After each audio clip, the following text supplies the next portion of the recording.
Mesdames, Messieurs, bonsoir. Bienvenue dans votre journal. Dans l'actualité ce soir, la mairie de Tours répond aux jeunes du quartier du Sanitas. Hier, ces jeunes livraient un témoignage dans lequel ils interpellaient la mairie sur le manque d'activité dans leur quartier depuis la fermeture du centre Samira. Et bien aujourd'hui, la mairie indique qu'elle travaille sur un projet de nouveau centre social. Quel avenir pour la passerelle Fournier, cette passerelle qui enjambe les voies SNCF en amont de la gare du Tours? Il reste 3 projets en compétition, réhabilitation ou reconstruction. Les dossiers doivent être déposés fin janvier à Tours Plus. Et puis une exposition à la fin de ce journal. Le Centre de création contemporaine accueille à partir du 11 novembre les dessins de l'artiste roumain Dan Perjovski. Une rétrospective de 23 ans de travail. Les images en avant-première dans ce journal. Et ce journal, on l'ouvre avant de développer ses titres avec une fuite de gaz à Tours. Elle est survenue ce matin vers 11 h, conséquence d'une conduite sectionnée sur le square Francis Poulenc. 660 clients de RDF ont été impactés, mais surtout les habitants des tours environnantes ont été confinés chez eux pendant 1 heure à la demande des pompiers. Hier soir, dans notre journal, nous donnions la parole à des jeunes du quartier du Sanitas. Vous le savez, l'un des quartiers de Tours qui a connu quelques incivilités ces derniers temps. Eh bien, les jeunes nous disaient manquer d'activité depuis la fermeture d'un centre social, le centre Samira. Eh bien, aujourd'hui, la mairie répond. Elle est en train de travailler, dit-elle, sur le projet d'un nouveau centre. Sabrina Medhoult.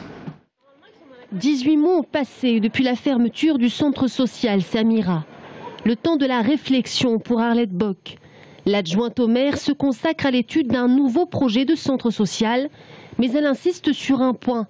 Les jeunes du quartier du Sanitas ne sont pas laissés pour compte. Le service municipal de cohésion sociale a mis en place des animations. Des animations avec les petits débrouillards. Tout l'été, il y a eu des animations dans le jardin Nef, sur la place Saint-Paul. Là, pendant les vacances de Toussaint, il y a une association de boxe qui crée de la boxe pour les filles. Oui, c'est très à la mode, les filles font de la boxe, etc.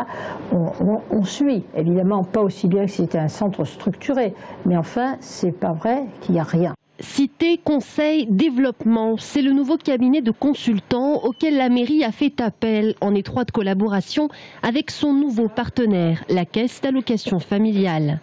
Le cabinet de consultants nous dit que le centre social du Sanitas doit travailler dans trois directions. D'abord, bien sûr, la jeunesse, le lien social et la parentalité. On constate quand même beaucoup dans le Sanitas des enfants qui sont quand même laissés un petit peu à la rue. Bon, alors il faut expliquer un peu aux parents, les aider les parents. À la tête de ce cabinet de consultants, de sociologues. Mais alors, comment vont-ils s'y prendre? Ils parlent directement avec les gens. Ils vont chez les commerçants, ils vont dans des associations, ils vont le jour du marché, ils voient des dames qui font leur... Vous ne voudriez pas me parler 2 minutes? Ils font comme ça. Vraiment, c'est les nouvelles méthodes, hein, c'est vraiment comme ça. C'est un peu au hasard de la vie. À ce jour, aucune précision n'a pu être apportée sur le montant de l'investissement de ce nouveau centre social. Un remplaçant à Samira qui devrait ouvrir ses portes dès septembre 2013. Les réactions de mécontentement se multiplient après l'annonce hier par Jean-Marc Ayrault du chamboulement des taux de TVA pour 2014. Il y a la restauration, mais il y a aussi le BTP et l'artisanat qui protestent. La CAPEB qui regroupe les artisans monte au créneau. Aujourd'hui, leur taux de TVA est à 7%. Il devrait passer donc en 2014 à 10%. Pourtant, initialement, il était à 5,5%. La fédération estime que ce doublement du taux entraînerait la perte de 16 à 18 000 emplois dans le secteur. Des données, bien sûr, qui concerne la France entière et non pas seulement l'Indre-et-Loire ou le Loir-et-Cher. On s'arrête maintenant sur l'innovation dans les déplacements. Depuis quelque temps, les vélos électriques ont la cote. Les améliorations techniques, vous allez le voir, se poursuivent. À Tours, au sein de l'université François Rabelais, on a même inventé le vélo électrique intelligent. Lizzie Lambert. Le vélo facile, c'est le concept de la société Starway. Créée en 2005, elle développe un vélo équipé d'une courroie, d'un pédalier qui amortit les à-coups et surtout d'un système de régulation pour assister le cycliste. Sur ce vélo, la particularité, c'est que dès que vous allez vous mettre en route, vous ne ferez jamais plus d'efforts que la marche à pied sur du plat. C'est-à-dire qu'à chaque fois que vous allez atteindre un seuil qui correspond à cela, l'assistance viendra et couvrira la différence. Pour mettre au point ces mécanismes et électroniques de pointe, Starway s'est installé dans un laboratoire de l'université Polytech Tours.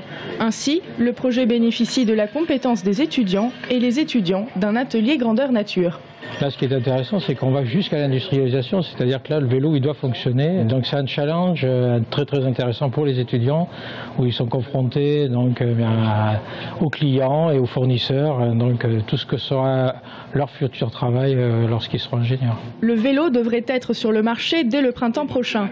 Un programme d'accompagnement des entreprises, le dispositif Innovia, a permis au vélo facile de passer de prototype à objet commercialisé.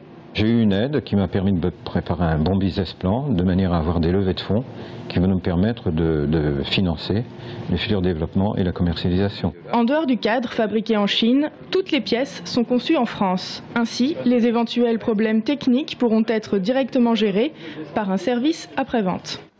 Cela devient quasiment un serpent de mer, le projet de réhabilitation de la passerelle Fournier. Cette passerelle de 120 ans qui enjambe les voies SNCF en amont de la gare de Tours.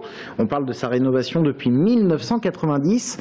Aujourd'hui, le projet semble quelque peu avancé. 3 dossiers restent en compétition. Ils doivent être remis à Tours Plus fin janvier. Rénovation ou réhabilitation, la question n'est toujours pas tranchée. Romain Delville. Sur les 13 dossiers déposés début 2012, 3 groupements d'entreprises ont été sélectionnés par Tours Plus pour présenter 2 options. D'un côté, la réhabilitation de la passerelle Fournier, de l'autre, la construction d'une nouvelle passerelle, ce qui n'implique bien sûr pas les mêmes coûts.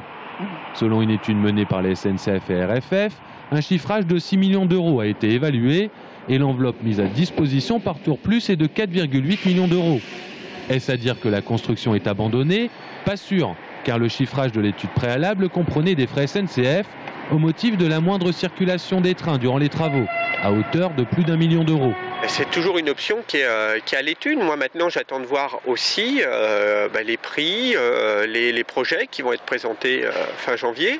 Et c'est une fois où on aura ces 3 projets, avec à chaque fois une option réhabilitation, une option construction d'une passerelle neuve, qu'on pourra juger. Aujourd'hui, il y a des chiffres qui ont circulé. Bon, ben, on verra quels seront les chiffres proposés par les entreprises au mois de janvier. C'est à ce moment-là où on pourra y voir un peu plus clair et on pourra réfléchir à la suite.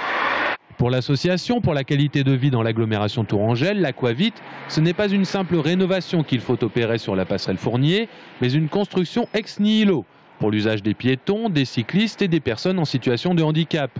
C'est pourquoi l'association propose que la future passerelle passe au-dessus de la rue Édouard Vaillant et que l'ancienne passerelle soit conservée le temps des travaux. On a un usage important et on ne peut pas se permettre de couper cet usage.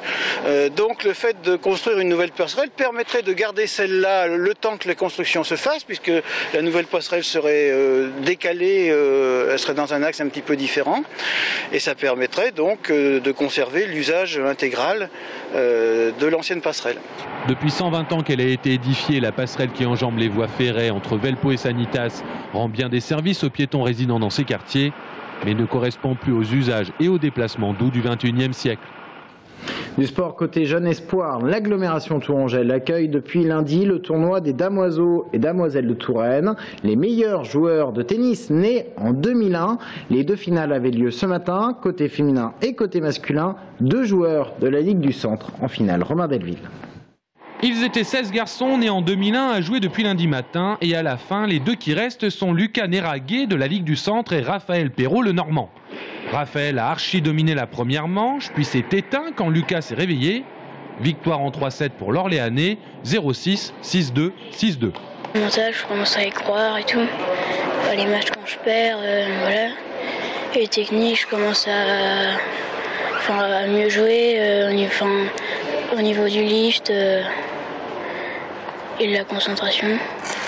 Pareil pour les filles, les damoiselles étaient 16 au départ, 2 à l'arrivée, Clara la Bretonne et Chloé du Centre. Clara l'emporte en 2-7, mais a déjà conscience de ses lacunes. J'ai du mal à me concentrer. Je regarde souvent à côté combien il y a, comment ça joue. J'ai fait trop de fautes. J'ai un peu lâché dans ma tête. Et puis voilà. Ce tournoi des damoiseaux et damoiselles de Touraine est ouvert aux ligues qui envoient leurs meilleurs éléments entre 15-4 et 15, pour ceux qui s'y connaissent en classement tennis, des jeunes qui sont peut-être l'avenir du tennis français. Tous les enfants sont accompagnés par, en principe, leur coach, hein, donc c'est les entraîneurs de ligue, ou les conseillers sportifs départementaux, ou les conseillers régionaux techniques, et donc ils en profitent d'avoir les enfants avec eux pendant 2 jours et demi pour améliorer leurs gestes, leur façon de se comporter, leur façon de jouer d'une façon générale, quoi. Car au-delà de la technique assez similaire pour cette génération, c'est bien le mental et la capacité de concentration qui font la différence. Et à cet âge-là, ce n'est pas le plus aisé. Et on termine ce journal avec une exposition au CCC à Tours. Le Centre de création contemporaine inaugure le 11 novembre une exposition consacrée à l'artiste roumain Dan Parjovski. À la base, un artiste peintre très classique qui s'est mis au dessin de presse à la chute du régime de Ceausescu. Une rétrospective de 23 années de dessin humoristique. Anaïs Michaud. Pour cette rétrospective, le CCC s'est transformé en palais des glaces en proposant un labyrinthe fait de parois fragiles, jouant sur la transparence et qui nous renvoie en permanence à nous. Les 23 vitres, qui résument 23 années de travail pour l'artiste, retracent en effet 23 ans d'histoire, de notre histoire. Elles sont disposées pêle-mêle et le visiteur s'égare ainsi au milieu de dessins anciens aux traits expressifs et de plus récents aux lignes strictes et épurées. L'occasion de repérer des thèmes récurrents comme l'économie globalisée, le réchauffement climatique ou encore les extrémismes religieux et politiques. J'essaie d'avoir une sorte de choses qui ne peuvent pas enlever toutes les lignes, ils sont complets, ils sont assez. Le minimum,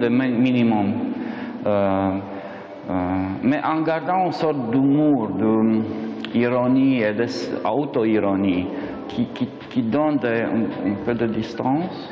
Tu peux voir des choses qui sont difficiles. Je l'ai fait parce que ça, c'est pas des photos. C'est pas de la réalité, c'est un commentaire de réalité. L'objectif de l'artiste est simple, utiliser le signe pour faire comprendre une idée au plus grand nombre. Dan Parjovski se définit même comme un activiste du dessin. C'est inquiétant parce qu'on vit dans un monde visuel. Tout le monde fait des photos, remet des photos, Photoshop, tout ça. C'est-à-dire on utilise un langage, on ne connaît pas. Pas du tout. Mais comment ça se passe? Et pour moi, ça c'est aussi ici. De donner à tout le monde le sentiment qu'on peut utiliser ça pour nos textes de son très simples. On peut avoir une autre sorte de langage. Un langage alternatif qu'il tient à partager avec les visiteurs. Ils peuvent ainsi venir nourrir l'exposition en ajoutant leurs propres dessins au mur. Une opportunité de renouer avec cet art que l'on délaisse souvent en quittant la petite école et qui se révèle terriblement percutant, d'autant plus lorsqu'il est associé à l'humour grinçant d'un Dan Parjovski. Et c'est donc à voir à partir du 11 novembre et jusqu'au 20 janvier. Restez avec nous dans un instant, on parle du mariage pour tous et de l'adoption pour tous. A tout de suite.